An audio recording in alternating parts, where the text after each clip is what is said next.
Good afternoon, everyone. I'd like to call this meeting of the Sutter County Board of Supervisors to order. Roll call, please. Supervisor McKelly? Here. Supervisor Flores? Present. Supervisor Ziegemeyer? Here. Supervisor Baines? Present. Supervisor Conant? Present. We will now do an invocation followed by a flag salute. Lloyd Kennedy will do the invocation, and Sarah Everhart Rios will do the Pledge of Allegiance, please. Dan?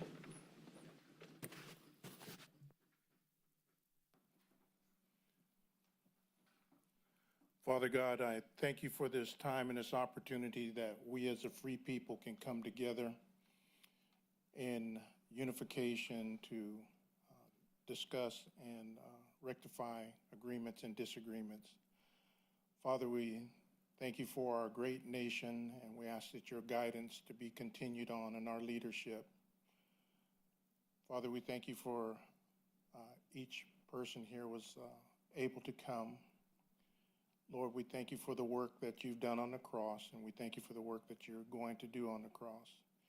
In Jesus' holy name, amen. Amen. Pledge allegiance to the flag of the United States of America and to the republic for which it stands, one nation, under God, indivisible, with liberty and justice for all. First of all, I'd like to thank Lloyd and Sarah. Lloyd, thanks for stepping up and doing that at the last minute. Did a great job. We will now move we have two presentations.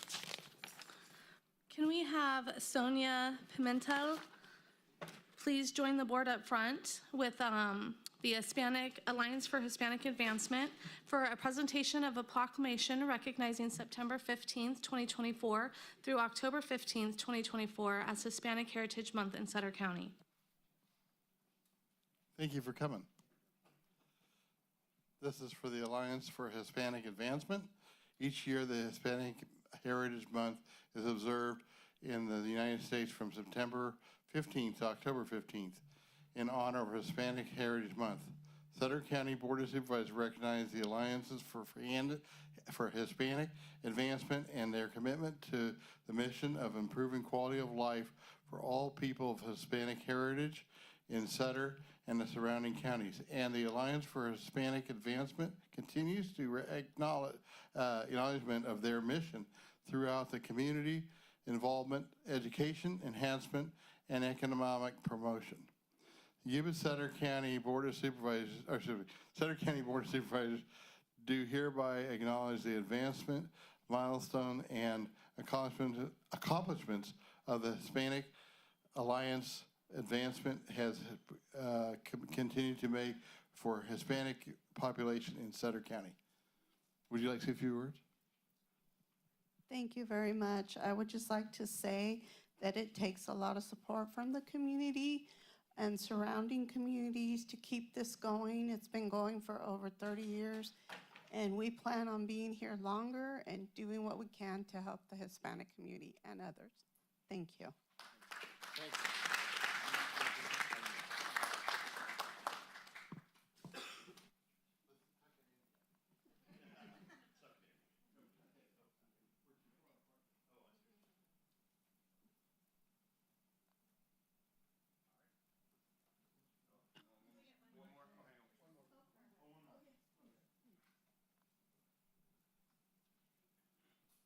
I have my camera on so I can.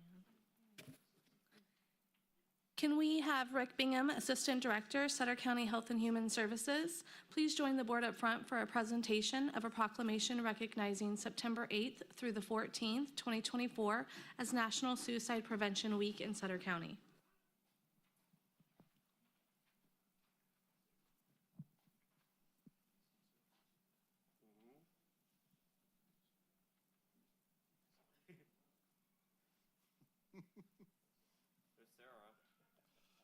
Okay, so this is a proclamation in support of National Suicide Prevention Month, or Week, from September 8th through the 14th of 2024.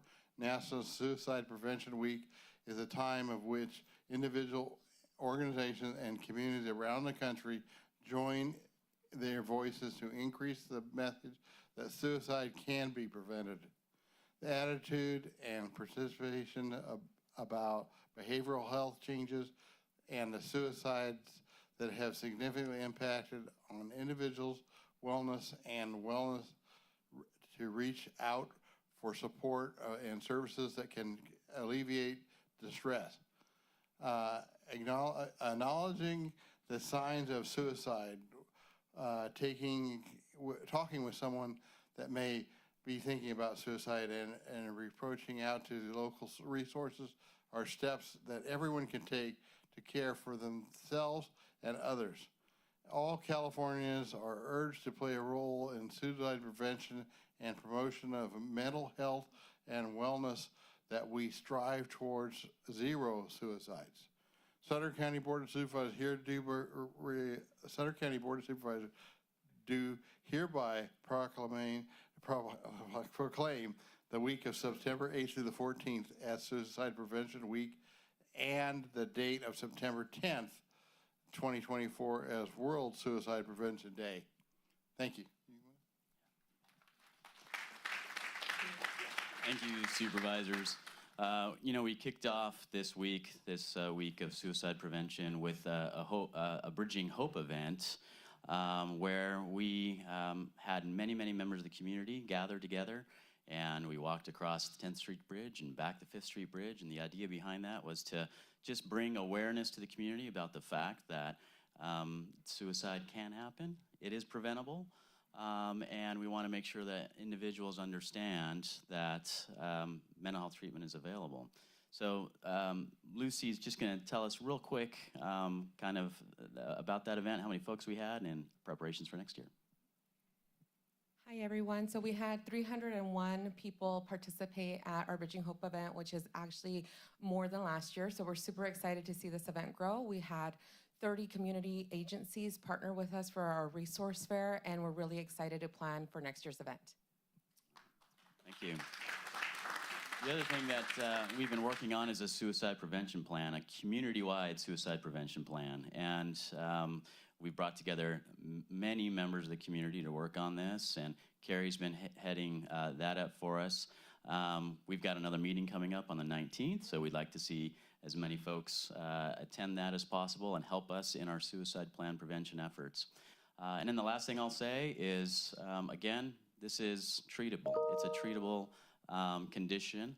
And, I just wanted to reiterate some statistics about the fact that when folks seek therapy for a mental health condition, it reduces their thoughts of suicide by 55%. And reduces acts of suicide by 38%. So again, there's treatment available here in Yuba and Sutter counties. Thank you.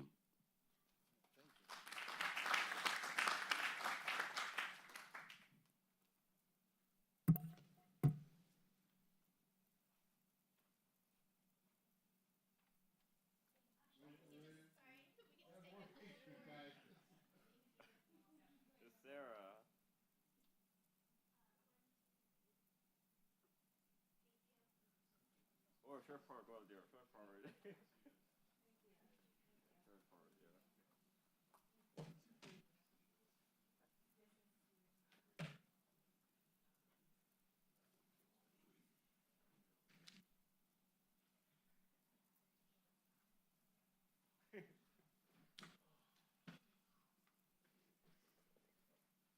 Okay, that concludes our presentations. Now will be public comment. Members of the public have been allowed to address the Board of Supervisors on items of interest to the public that are within the subject matter and jurisdiction of the Board of Supervisors. State law provides that no action may be taken or discussion be taken on any item not appearing on the posted agenda. Do we have any speaker cards? We do, Mr. Chairman. We have 5 speaker cards. The first speaker is Tina Hessong.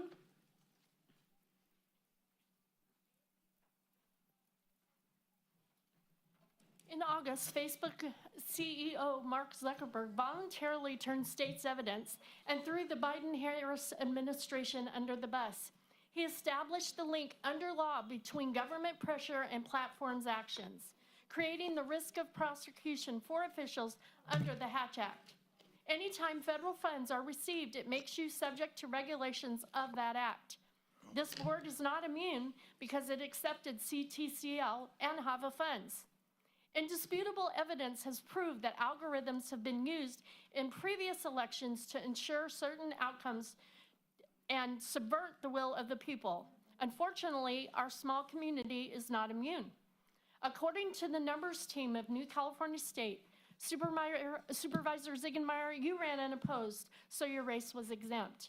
Supervisor Flores, your certified total of 1,165 votes, or 51.7%, was deflated by the algorithm because your true vote count was 1,227, or 54.2%.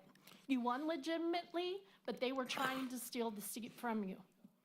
Mr. Conant, your certified total was 4,945, and your true vote count was 4,121.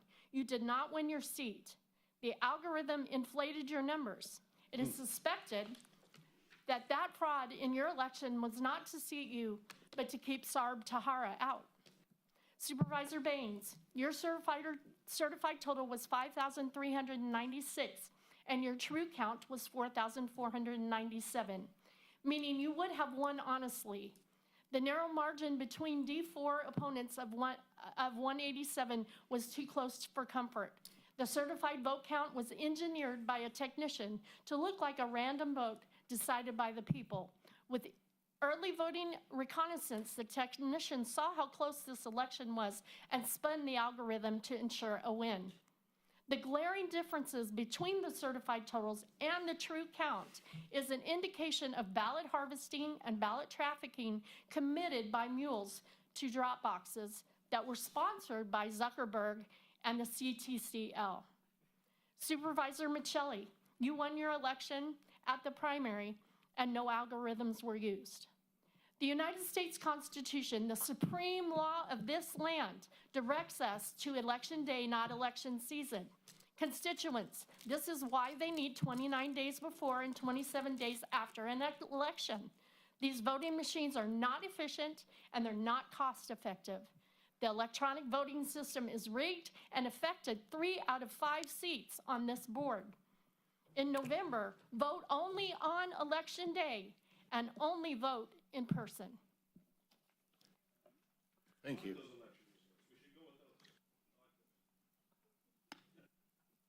Next speaker.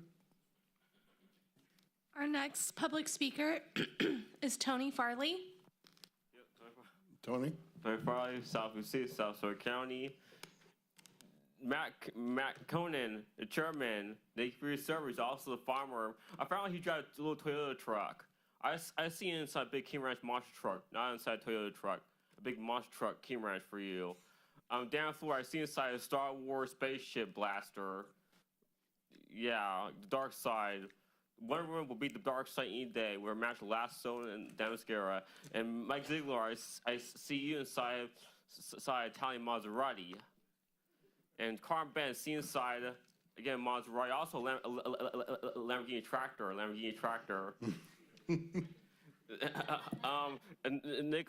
Nicholas Mitchell, I see inside a Humvee with AR-15 mount on top, or 50 caliber mount since you're the gun guy. And Undersheriff Smallwood, see inside an MRAB tank. All sheriff's department people get the MRABs tanks, Bradleys. Mr. Marine guy, see inside a Marine Corps tank.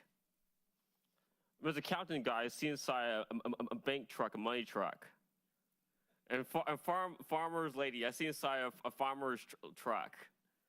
And Bill, I see inside a Harvard Law School fancy car. And Steve Smith, I see inside $1 million Tesla, man. And the baddest sheriff out there, the coolest sheriff, the funniest sheriff. He reminds you of Alan from Duck Dynasty. He reminds me of Alan from Duck Dynasty a little bit. Duck Dynasty, man. And Veronica, I see Veronica as a Kate Gibson twin. And Neil, I see Neil inside a Caltrans truck. And Sarah, I see Sarah inside old Ford truck. She likes her Ford trucks. And the fellow Sacramento, I see you as President Kenny in Sacramento. Thank you for your service. Our next public speaker is Vera Correa.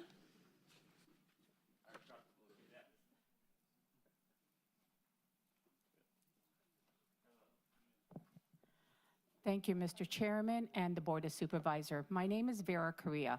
I'm here with the Alliance for Hispanic Advancement, and I'm sorry I was late. I'm never late, but I got it wrong. Anyway, I want to thank you for always honoring us, and especially on this month. This is Hispanic Heritage Month, and it honors all of those that are a part of the Hispanic heritage to remember their culture and remember where we came from and how we honor our forefathers and the next generations to come. So we greatly appreciate you as a board that supports us and recognizes us, and we need to do more of this with all the other cultures around. And thank you again for honoring us. Thank you. Next speaker. Our next public speaker is Becky Mendoza.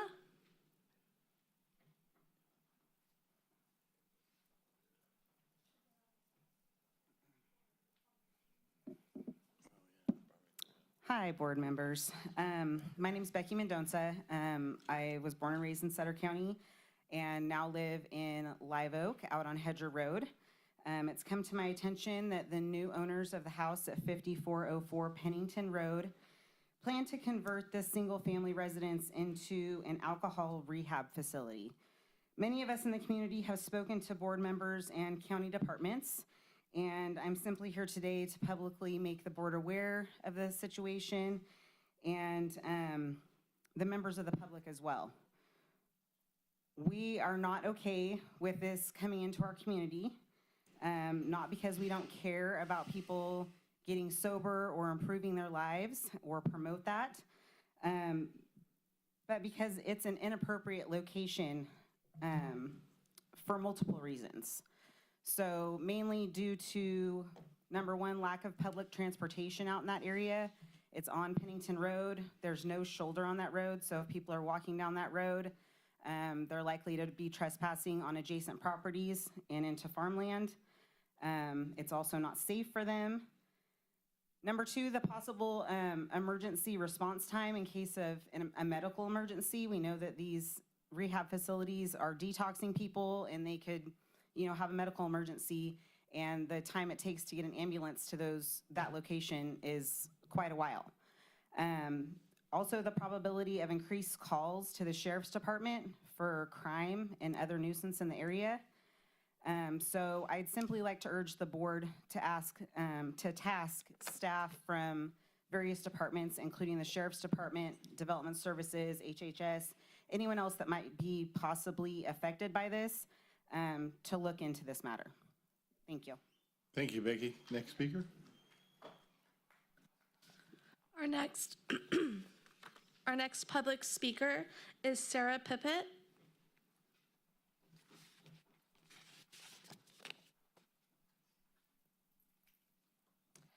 Hello, my name is Sarah Pippett, and I'm going to piggyback on what my sister Becky Mendoza spoke on. We're fifth generation, currently raising the sixth generation in this Sutter County, living out in Live Oak off of Pennington Road. And again, I want to reiterate that we are really about and in support of people getting help, whether it's drug or alcohol rehabilitation, but we do really feel like this particular location is extremely inappropriate for such a facility. We already know that our Sutter County Sheriff's Department is fairly taxed in that area. There's not a lot of staff on hand at any given point. Also, the Live Oak Fire Department would likely be the one to take the first call if there was a medical issue. I think we all are probably aware of, at some level, that if you take a person who is detoxing from alcohol, there's a potential for heart attacks or other issues like that. So we really want to try to avoid those types of situations. And the biggest thing that we would like to do is be proactive on this situation and potentially, like Becky said, maybe work with some of the other departments, like developmental services and things like that, because of the zoning issues that this might potentially cross over if there is medical staff on hand from my understanding that that kind of goes against the ag zoning of that area or a single family resident. So we are really looking to the board to take this as a very serious matter. We have approximately 45 to 50 families, including the Evanses and Palmas and a few of the other families out in the area that are really concerned about this particular issue. We're all ready to gather together and speak with you guys in another forum if that's a possibility, maybe a community meeting of some sort. But we really appreciate your guys' time. We appreciate all that you guys do for our community, and we really like to collaborate with you all on potentially, like I said, being proactive on this situation instead of reactive. Thank you. Thank you. Any other speakers? Yes, Mr. Chairman, we have 3 more public speaker Oh. cards. Our next public speaker is Ashley.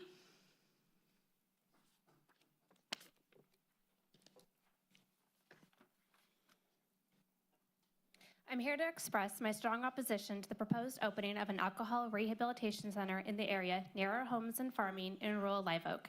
As a resident of this community, I'm deeply concerned about the resounding negative impacts this facility will have on our quality of life, local environment, and agricultural lifestyle.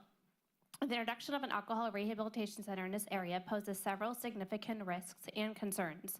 The presence of this facility may lead to a decrease in property values in our rural community. Many of us have invested heavily in our homes and farms, and the establishment of such a facility could adversely affect our financial stability. Farming is a primary livelihood for many residents nearby. The increased foot traffic and activity associated with the rehabilitation center could disrupt the farming operations, hinder access to our properties, and create safety concerns for both residents and farm workers. Our rural community thrives on its peaceful and close-knit environment. The introduction of a facility with many visitors and staff could alter the character of our community and affect the safety we currently have. My husband, who has served in law enforcement for 20 years, is acutely aware of the issues and challenges that come with operating such facilities. His extensive experience has provided us with insights into the potential complications, including increased demand for law enforcement resources and potential safety concerns that could arise from having this in a rural setting. These issues underscore our concern that the proposed location is not ideal for the facility. We understand the importance of providing rehabilitation services and support for those in need. However, we believe that such facilities should be located in areas that are better suited to handle the associated challenges, such as urban and suburban settings where infrastructure and services are more adequately equipped. The Sutter County Sheriff's Office is already facing significant limitations in its resources when it comes to providing essential services in our community. There is currently only 1 deputy on patrol in this area at any given time. The establishment of this facility would further strain these resources, creating an unsustainable situation not only for the Sheriff's Office, but also for the Live Oak Fire Department, which would be responsible for responding to the increase in medical calls. Our community lacks the law enforcement and medical resources necessary to support a facility that will inevitably lead to a substantial rise in demand for these services. The increased foot traffic that would result from the opening of this facility on Pennington Road poses a significant safety risk to both motorists and pedestrians. This road, currently a quiet and largely traffic-free route, is not equipped to handle the volume of additional vehicles and individuals that such a facility would attract, especially since there is not any public transportation available nearby. The width of Pennington Road does not provide a shoulder for pedestrians to navigate safely. The potential for increased congestion and the presence of pedestrians crossing or walking along the road could lead to tragedy on our rural roadways. This could also lead to pedestrians navigating through private property. The increase in this traffic statistics can be supported by local law enforcement public records requests with similar rehabilitation facilities within their jurisdictions. I urge the board to thoroughly evaluate our concerns, which may also include potential ag zoning conflicts Let's go ahead and wrap it that up, could arise. please. Thank you. Thank you. Next speaker. Our next public speaker is Janet Johnson.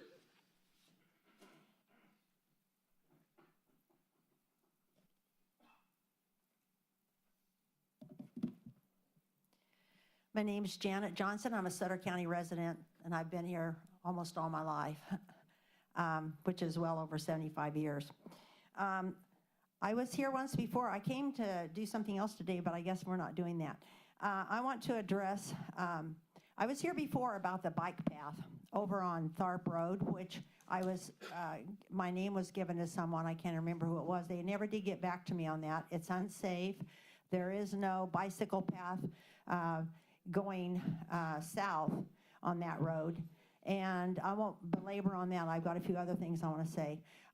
Also, too, The road markings are horrible in our city and county.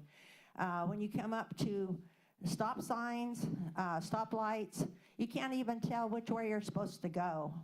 And I don't know exactly where to start on that. Maybe you have some suggestions. I don't know if it starts with you, but something absolutely needs to be done about that because it's terrible. The traffic is so congested anymore, and when you can't even see the markings and you're not even sure which way to go, I'm sure there's probably accidents happen because of this.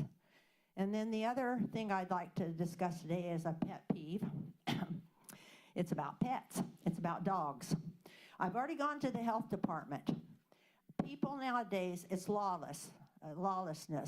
They bring their animals, their dogs, into the stores. They put them into the shopping carts. I understand service dogs, and I'm all for service dogs. But now it's like people think they can just bring any animal or any pet into a store, and also restaurants, and these stores that sell food. And I thought that the health department should be in charge of this.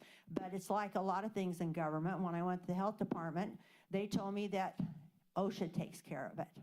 So I don't know if I'm allowed to ask you questions or not, but I would like to know, have you tell me who is supposed to take care of this if the health department doesn't? Because to me, these animals, you get food, fur on your food and everything else. I think that should be a health department issue. Am I wrong? Maybe we could direct staff to get back with you on that. I don't even, Sarah, is that kind of your alley? I don't. To the, Yeah, I know, but we to the chair, I can ask environmental health. Yeah, thank you, Steve. Into it. Thank you. Something should be done. It shouldn't just have the buck passed. I mean, it's really seriously out of control now, and it's not right to people that, I don't have any pets. Now, people want to have pets, that's fine with me. But I don't think it's right that they can just take them into the store and put them in the shopping carts or whatever. And I actually I was bitten by a dog. I have a little bit of a fear of dogs, and it just makes me very uncomfortable, and I think something should be done about it. Thank you. Thank you. Have a blessed day. Do we have any other speakers? We have one more speaker card. Our next public speaker is Steph Rosino. Hi. You pronounced my name right. It's a secret. The G shuts up in Italian. So anyway, I'm here. I'm going to just lower it to the voting and the potholes. And I can't remember which AB bill it was that says you guys have the power and the authority to go back to paper hand-counted ballots, and you have enough time to do it before the next election, where we can guarantee if any one of you wants to know the algorithms, there's 7, but I was told this morning there's 9 that's been identified across the United States on how votes are cheated. We already knew the standard, and nobody denied it, that at the last election, for every ballot, the standard one, for every vote for Biden, he got 1.3. Every vote for Trump was 0.7. Some was so whacked out they had to flip them. But we would like to something that's been worked for over 200 years, and that is one person, and you know their name, and you know where they live, whether it's by ID or personal knowledge, and you get one vote, and you have a process for counting. I spent over 30 years as an election inspector, so I know the process, and it works. Sometimes you go nuts because there's more ballots in your box than we passed out, and sometimes, you know, they mark them up bad, but, you know, you just put that under spoiled. But there's a way to do it and to count it. With machines, I thought it was so ridiculous where they're going, oh, you don't have to worry about the internet and the voting machines, even though other countries know the dangers, and they've sued, and they're out of the business of using those machines. So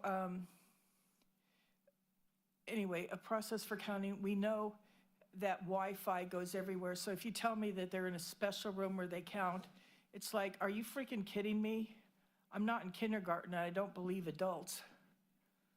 But going back to the fact that it's a cheating system, let's go to going back to the paper ballots where we have control over our ballots, and our people can count them and do it open, honest, behind, not behind closed doors, but open and fair.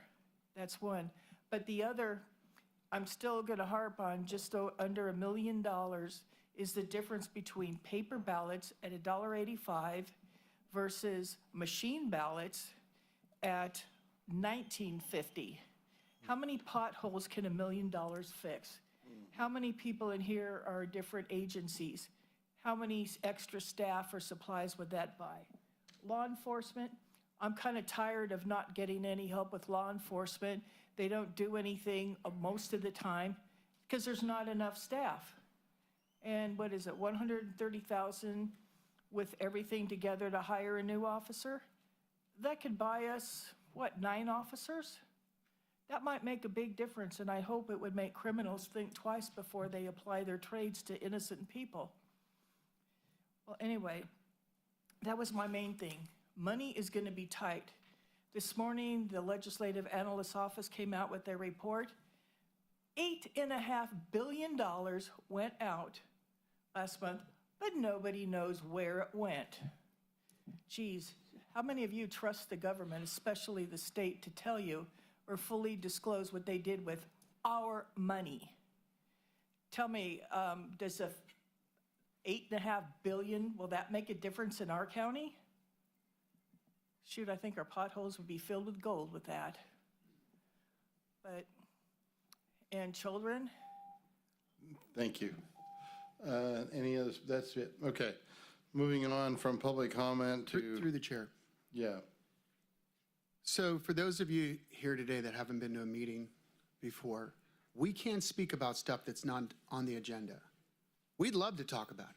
We'd love to come back and talk about everything that you come up, because trust me, most of the time we feel the same way, but we can't. So on issues, I'm going to use this as an example. When issues arise throughout the community, they call us. And trust me when I say we are working on these issues. We have an amazing staff. We got some of the greatest department heads around right here. I can guarantee you that. Because when I get a call on a Saturday or a Sunday and I call one of them, they usually answer their phones or call me back. So it is something that we really are working behind the scenes on issues that most of the time they come before this board, but usually we hear about it, throughout the community. We see them at the school or at the football game or somewhere. They call us up and say, hey, this is going on here or whatever. But we immediately try to find the avenue, the department where we can go through and figure it out. And it's tough to sit back here, when you guys bring up and talk about your issue with the house in your community. We can't talk about that. But if you were to come through us, after the meeting or give me a caller, because I can promise you I've spoken to a lot of people in your area about this, and I'll ask them to try to, communicate with the rest of you. But that's just what I wanted to say. Like I said, there's a lot of issues come up. We are working on them. They mean a lot to us. We're not blowing you off. So, we're all trying to help you solve the problem. That's what we're here for, to help out. Thank you. Thanks, Mike. All right, moving on to the consent calendar. Consent calendar groups together those items which are considered non-controversial or which prior policy direction had been given to staff and that require only routine action by the board. The chair will advise the audience that any matter may be adopted by one total motion. However, the board may, as its officer, upon the request of a member of the public, consider any matter separately. Do we have any speaker cards on this item? Okay, it's items 1 through 11. Move for approval of consent. Second. We have a motion and a second. Roll call, please. Supervisor McKelly? Aye. Supervisor Flores? Aye. Supervisor Ziegemeier? Aye. Supervisor Baines? Aye. Supervisor Conant? Aye. Okay, moving on to item number 12. It's the Waterworks District 1. The board, we will adjourn the Board of Supervisors and convene the Water District 1 board meeting, Board of Directors. We'll let the roll call stand. Members of the public will be allowed to address the Water District Works 1 Board of Directors on items of interest to the public or within the subject matter and jurisdiction of the board. State law provides that no action may be taken on any item not appearing on the posted agenda. We have a consent calendar, item one item. Do we have a motion? Oh, we have a speaker card. Nope. Do we have a motion? Approve. We have a motion and a second. Roll call, please. Director McKelly? Aye. Director Flores? Aye. Director Ziegemeier? Aye. Director Baines? Aye. Director Conant? Aye. We will now adjourn the Water District 1 Board of Directors meeting and reconvene the Board of Supervisors, and we'll let the roll call stand. Appearance item number 13 is Neil Hay. Adoption of a resolution authorizing the submission and acceptance of a Caltrans Sustainability Transportation Planning Grant in the amount of $314,500 for a climate change vulnerability analysis for Live Oak and Gilsizer County drainage districts, and authorization to appoint the county administrator or their designee as agent to conduct and negotiate all negotiations, execute and submit all documents which may be necessary for the completion of the project. Good afternoon, Chair and Supervisors. So on behalf of the county and the Gilsizer County Drainage District, my department submitted an application with assistance from a consultant, the Peterson Consulting Advantage, for this grant, which would help us study the impacts of climate change on the Gilsizer Drainage District and the Live Oak Canal. The reason being is that, as I think you're fully aware, we have a lot of failing culverts throughout the county. So specifically, we identified these two districts as an area to study. And what the methodology is that you essentially, to be able to fortunate to receive this grant and then study the districts and identify the impacts of climate change per the California state guidelines. And then we would be eligible for future grants for construction purposes to replace the pipes, for the most part, to upsize them. So both the construction and the environmental impacts. And so this is a grant that allows us to do that and be eligible. Without the grant or the study being done, we wouldn't be eligible for future construction funds. So we have a resolution before your board. Tomorrow, the Gilsizer board will hear a corresponding action as well. And with that, I'd be happy to answer any questions. Through the chair. Yes. You know, when we talked about this in Public Works, we talked about how, I would say the word lucky we were to receive this grant. Because with this grant was actually, first thing we brought up when Conant and I, Supervisor Conant, were in there, we're like, really, climate change? You know, really? Seriously? But that's the government for you. But in order to receive this grant, you know, when we applied for it, it opened up the avenues of revenue towards our culverts, which was huge for us. And I believe there was a very low percentage that received this grant. Yeah, most definitely. So Sutter County was one of the few agencies in the North State that was awarded this type of grant. We specifically identified the Gilsizer District and the Live Oak Canal because both of those districts have fund balance to provide the local match. So there's no impact to the general fund to study both of these.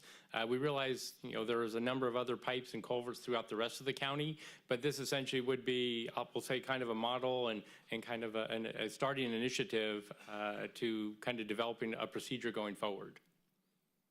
Through the chair. Yeah, but then go ahead. Questions? Move approval, recommended action. Second. We have a motion and a second. Is there any more discussion or any questions from Neil? Actually, I had one I wanted to bring up. If not, nobody else? Okay. Neil, for the public information, can you elaborate on how many total culverts estimated we have in Sutter County and what our funding sources are? Sure. So my department has done a number of studies, and we've identified that there's just shy of 1,200 crossings. So those would include of county roads and pipes and bridges and concrete box culverts, essentially some type of either irrigation canal, drainage canal, or natural water course that crosses underneath the county roadway. And there's a variety of different sources for bridges that are more than 20 feet long. There's the Highway Bridge Program, which are federal funds that are administered through Caltrans. For bridges that are less than 20 feet, those are the responsibility of the county. And all of the pipe crossings then that service either natural structures, irrigation structures, or kind of a combination of the county and the corresponding maybe water companies and reclamation districts. Matt, through the chair, I got a question to piggyback off your question, which was go going to ahead. be, how long does the state normally take for these permits? Because like I said, I think the public's unaware of this, how long this takes for these permits. And we live in an agricultural community, which means when you have a culvert that goes bad and you can't drive an almond truck or rice truck or walnut truck over that road, which Supervisor Conant has in his district mainly, we've had roads shut down for almost 2 years now.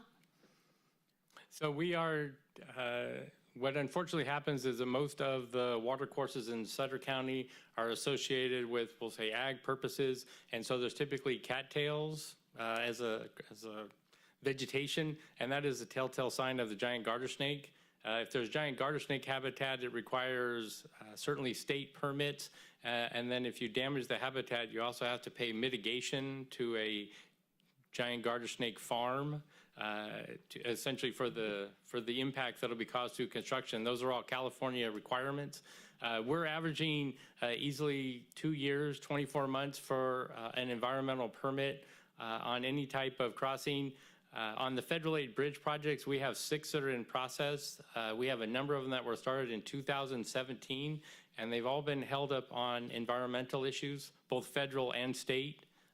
So NEPA is the federal guidelines, and then there's various agencies that weigh in on those, and then for the California permits as well. So it has become, challenging. We have we are intending to this next spring begin replacing one of the 6, and then hopefully every year thereafter we'll be able to work through those bridge projects.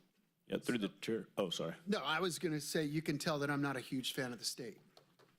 All right? Not at all. Absolute horrible partner. Nick had a question. Oh, no, I don't have a question. Just wanted to let people know the Sanders Road Bridge project in Live Oak, it's been 3.5 years. We started that my first 6 months in the office. It's still not done. Has not been started. So that's how long it takes. Mark Hopkins is longer. Oh, I mean, just to give an update, so the Sanders Road Bridge was designed about a year ago, fully designed, and we've been working through the environmental permits for it. That's the state permits. And the Mark Hopkins one, it was designed as well, and we're waiting on the permits on that too. So, and those are projects that we're utilizing SB1 funds. As otherwise, if we would have tried to seek federal funds, it's typically a 7 to 10 year process to replace a bridge. I know. Hey, this is on subject. We're close. We're talking about. They're getting upset with us because we keep. Right. No, I'm not. Yeah. I had a comment. It's no different than Pass Road, another main artery that goes from Sutter to Meridian to Colusa. We're still 3 years out on Pass Road. And that was from a storm that devastated that roadway that state didn't come in, federal government didn't come in with any FEMA road funds for us on that. That's another out-of-pocket expense. Once again, you have all these culverts and stuff that go bad. And this is what we have to deal with on literally a daily to weekly basis. Okay, we have a lengthy discussion item, so we'll move on. Are there any speaker cards before we? There was a motion and a second. Right, we have a motion and a second. We had to do the speaker cards first, which we already did. Okay, we have a motion and a second.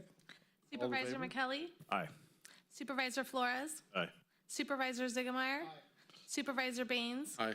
Supervisor Conant? Aye. Okay, following up, item number 14, reports and announcements. Steve? Thank you, Honorable Chair and Supervisors. To add to that last discussion, Mr. Hay and staff have put in for emergency applications as well that get denied by the state. We let them know that some of these thoroughfares are critical arteries for farming, and they've denied our ability to work on those. So just wanted the public to know that as well. It was mentioned earlier, the Bridging Hope Walk, that was a big success. Great to see a lot of staff out there, and Rick Bingham was one of the primary speakers and did a great job, and Lucy, who was here earlier, did a great job, and Sarah was there, and supervisors, so it was a good time, and Tony was there. We walked together, so anyways, just wanted to thank staff and everyone for putting together a great event. Thank you. Okay, that it, Steve? You have anything else? Nothing? Okay, moving on, we have correspondence, Sutter County Pooled Investments, Sutter County Law Library, notification of donation of $500 from Grange, and application for alcohol beverage license. And then we also have current boards and commissions vacancies. Moving on, is there any district reports? Mike, would you like to start? Close in memory of Joni Hauser. I met her a few times at a few of these events. I mean, her daughters do so much in our community. I'm sure all of us want to close in memory of her. And then Buster Brugman, longtime farmer in Sutter County. Buster was an amazing guy. I mean, just the coolest guy in the world. I was sad to hear of his passing. Moving on to the positive. So football season's here for high school football, volleyball, flag football. It's really awesome. Get a chance to go out and watch. A lot of teams are doing really well. The Sutter Huskies just traveled to Idaho a couple weeks ago. Beat a great Idaho team up there, 28-14. That was a great game. Like I said, volleyball is doing really well right now. Flag football, brand new sport for this area. So get a chance, get out there and watch it, and be safe this week. Dan? District 2, the heart of Sutter County, another party going on this weekend. So we have Brews, Blues, and Barbecue, the annual Kiwanis event, and they raise $30,000-$40,000 for scholarships, and love to have everybody join us. It's going to be a lot of fun. So Saturday from 4 o'clock till 8 o'clock. Thank you. Thanks, Dan. Carm? Yes, I'd like to acknowledge our Economic Development Director, Scott Powell, is actually leading an Israeli delegation, the Israeli Economic Mission to the West Market visit. Those folks are here. Some of us had an opportunity to meet them earlier at City Hall, and they're going to be here till 5 o'clock today in the area. But I think it's great to see a delegation like that come into our community and see what we have to offer and see if there's some kind of relationships that could be built on. All right. Thank you for mentioning the Bridging Hope. Sorry, do you want to say something, RCO? Okay. I attended the Bridging Hope, the walk for suicide prevention and awareness and prevention. I think it was a great turnout. I didn't sign up, so when she said it was 301 attendees, there might have been 302 because I didn't get in a group. I just walked with Rick. So, all right. Okay, here. So letters of condolences and sympathies sent out to some families, the families of Gramil, Singh, Dalai, Dalbert, and Gill, and I'd like to add my name to Johnny Hauser's. But I think we need to have more than just a letter go out to the family of Sutter County Probation Officer Sandeep Rai.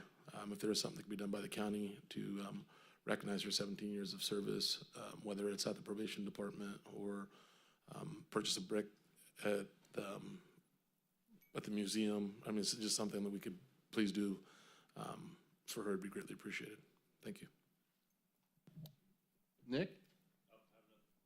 Nothing. I just got one thing. So tonight is a debate. I think a good electorate and citizens should always be informed about the candidates, and this is your only opportunity tonight. I understand there's not going to be any more debates, so which is sad because this is a very critical thing of President of the United States.